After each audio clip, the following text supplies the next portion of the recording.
আৰু অহা বছৰত আৰু 50,000 নতুন যুৱক যুৱতীক চৰকাৰত নিযুক্তি দিবলৈ আমি আগ্ৰহেৰে সৈতে অপেক্ষা কৰি আছো।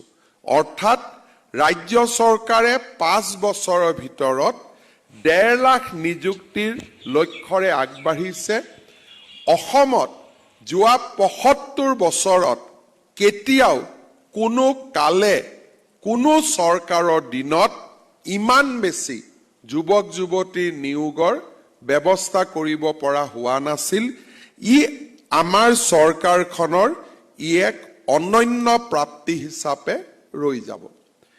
আমাৰ ৰাজ্যত শিক্ষকসকলক আমি 2 ধৰণে নিযুক্তি কৰোঁ। এটা চৰকাৰত আমি পোনপটীয়াকৈ নিযুক্তি কৰোঁ, আনহাতে টেট উত্তীৰ্ণসকলৰ মাজত বহুজনক আমি ঠিকাভিত্তিক শিক্ষক হিচাপে নিযুক্তি কৰোঁ। যেতিয়া নিয়মীয়া কৰ্মচাৰী এজনে চৰকাৰী চাকৰি কৰে, তেওঁলোকৰ পৰিয়ালত যদি কৰ্মচাৰীজন নিহত হয়, আমি নিহত কৰ্মচাৰীজনৰ পৰিয়ালটোক আজীৱন দৰমহা আৰু পেঞ্চন পোৱাৰ ব্যৱস্থা কৰি দিওঁ, যাতে পৰিয়ালটোৱে কোনো এটা দিনতো এই কৰ্মচাৰীজনৰ অভাৱ আৰ্থিকভাৱে অনুভৱ কৰিবলগীয়া নহয়। সৰ্বশিক্ষা অভিযানত তেনে ব্যৱস্থা নাই আৰু সেয়েহে যোৱা বছৰত কৰ্মৰত অৱস্থাত নিহত হোৱা 103 গৰাকী পৰলোকগত কৰ্মচাৰী আৰু শিক্ষক শিক্ষয়িত্ৰীৰ পৰিয়ালক আজি আমি 5 লাখ টকাকৈ এককালীন সাহায্য আগবঢ়াইছো। ইয়াৰ লগে লগে আমাৰ চৰকাৰে এই বছৰ এটা নতুন পদক্ষেপ লৈছে যে সৰ্বশিক্ষা অভিযানত ঠিকাভিত্তিক শিক্ষক ৰূপে কাম কৰা আটাইকেইজন শিক্ষকক 35,000 শিক্ষকত অসম চৰকাৰত নিয়মীয়াকৰণ অৰ্থাৎ অসম চৰকাৰৰ ৰেগুলাৰ কৰ্মচাৰী হিচাপে আমি নিযুক্তিৰ বাবে প্ৰক্ৰিয়া আগুৱাই লৈ গৈছো। এই 35,000 শিক্ষক শিক্ষয়িত্ৰীৰ চাকৰি আমি যেতিয়া নিয়মীয়া কৰিম, ভৱিষ্যতে ভগৱানে নকৰক তেওঁলোকৰ পৰিয়ালত এনেধৰণৰ দুৰ্যোগ আহি পৰিলে তেওঁলোকে তেওঁলোকৰ চাকৰিত থকা ৰেচিডিউৰী চাকৰি থকা কালচোৱাত পূৰ্ণ দৰমহা পাব আৰু ৰিটায়াৰমেণ্টৰ পিছতো অৰ্থাৎ যদি কৰ্মচাৰীজন জীয়াই থাকিলহেঁতেন তেওঁৰ যিটো ৰিটায়াৰমেণ্ট হ'ব সেই ৰিটায়াৰমেণ্টৰ পিছতো যদিও কৰ্মচাৰীজন আমাৰ মাজত নাই তেওঁ পেঞ্চনো পাই থাকিব। আমাৰ এই ধৰণৰ ব্যৱস্থা অসমত আমি বৰ্তমান ৰূপায়ণ কৰি আছো। মই ভাবোঁ যে এই বছৰৰ পিছত সৰ্বশিক্ষা অভিযানত ঠিকাভিত্তিক শিক্ষক নোহোৱা হ'ব আৰু পৰিয়ালটোৱে এটা সামাজিক সুৰক্ষা বা ছ'চিয়েল ছিকিউৰিটি লাভ কৰিবলৈ সক্ষম হ'ব। আজিৰ দিনটোত মই পুনৰ এবাৰ 103 গৰাকী পৰলোকগত কৰ্মচাৰী শিক্ষক শিক্ষয়িত্ৰীৰ পৰিয়াললৈ সমবেদনা জ্ঞাপন কৰিছো আৰু বিদেহী আত্মাৰ সদ্গতি আকৌ এবাৰ কামনা কৰিছো। শেষত মই 2টা সৰু কথাৰে সামৰণি মাৰিছো। যিকোনো এখন ৰাজ্য যদি আগবাঢ়িব লাগে এই সমস্ত বিকাশৰ প্ৰক্ৰিয়াটোত আটাইতকৈ গুৰুত্বপূৰ্ণ দায়িত্ব বহন কৰে বিষয়া কৰ্মচাৰী, অধ্যাপক অধ্যাপিকা, শিক্ষক শিক্ষয়িত্ৰী আৰু কৰ্মচাৰীসকলে।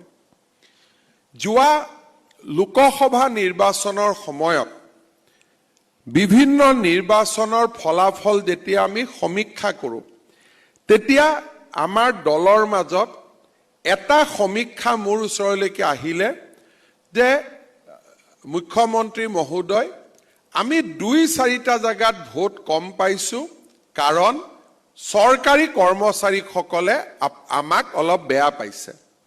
তেতিয়া মই কথাটো শুনি মই অলপ আচৰিত হলো যে প্ৰথমবাৰৰ বাবে চৰকাৰী কৰ্মচাৰীয়ে টকা নিদিয়াকৈ চাকৰি পাইছে, তাৰমানে আমি টকা লৈ চাকৰি দিব লাগিছিল নেকি? ট্ৰেন্সফাৰ পোষ্টিঙত কোনেও ক'তো টকা খৰচ কৰিব নালাগে, বেয়া কিয় পাব লাগে? মই অলপ উৎসুকতাৰে সৈতে কথাটোত আৰু অলপ সোমাই গ'লো। মই সুধিলোঁ, মোক অলপ ভাল কৰি বুজাই কওকচোন। তেতিয়া প্ৰথম উত্তৰ আহিলে যে আপুনি মুখ্যমন্ত্ৰী হোৱাৰ পিছত চৰকাৰী কৰ্মচাৰীসকলে বেছিকৈ কষ্ট কৰিবলগীয়া হৈছে আৰু সেইকাৰণে চৰকাৰখনক বেয়া পাইছে। এতিয়া আপোনালোকে চিন্তা কৰক যে আমি কাম কাৰ কাৰণে কৰোঁ? মুখ্যমন্ত্ৰী বা মন্ত্ৰীৰ ব্যক্তিগত ঘৰৰ কাম আমি কোনেও নকৰোঁ। আমি কাৰ কাৰণে কাম কৰোঁ? আমি আমাৰ কাম কৰা অনুষ্ঠানটোৰ কাৰণে কাম কৰোঁ। আমি আমাৰ কাম কৰা ৰাজ্যখনৰ বিকাশৰ কাৰণে কাম কৰোঁ।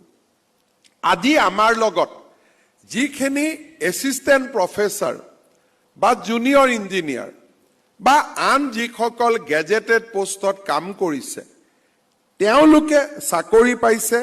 বহুজনে আগতে ব্যক্তিগত প্ৰতিষ্ঠানত কাম কৰি আছিল। আজিও আমাৰ সহপাঠীসকল বিভিন্ন ব্যক্তিগত কোম্পানীত কাম কৰে।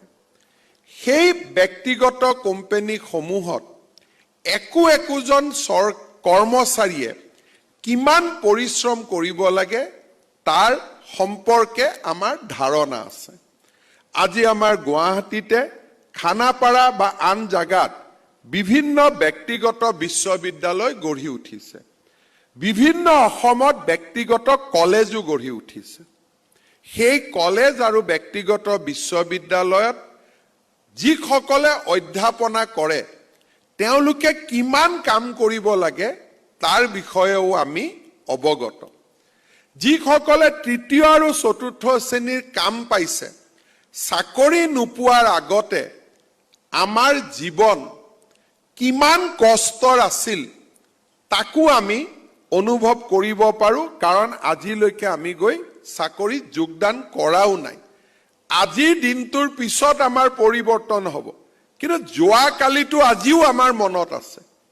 আমি কিমান বেছি পৰিশ্ৰম কৰিবলগীয়া হৈছিলে তাক আমি সকলোৱে অৱগত।